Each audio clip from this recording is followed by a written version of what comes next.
back to Saul Price. He was so frustrated with being a public company that he decided to take the company private.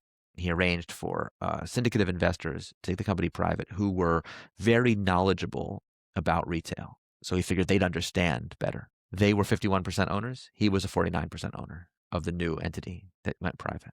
And his problems got worse, not better.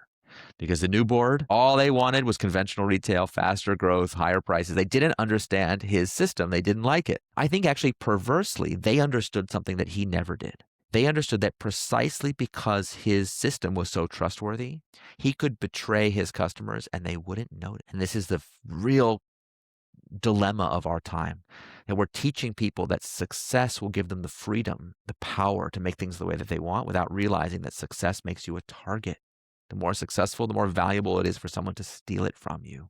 The reason why FedMart grew, the reason why it was so successful is because Saul Price had built an ethos, not his personal ethos. He had built an ethos into the company. And this required a series of interlocking practices that allowed every person in the organization to understand what his philosophy was. I call this principle harder is easier.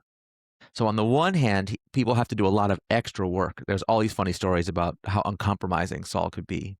And the great leaders are all like this in a certain way. What I've noticed is the really great leaders, they recognize that their ethos, their principles are going to put them into conflict with reality all the time.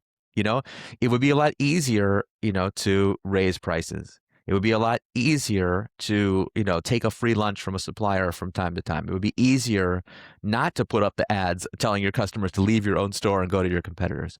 But because the great leaders understand that the goal of leadership is not to make their life easy. The goal of leadership is to teach. Mary Parker Follett, the great lost prophet of management, she said, the purpose of a leader is to make more leaders. The harder is easier leaders, they revel in the difficulty. They love it.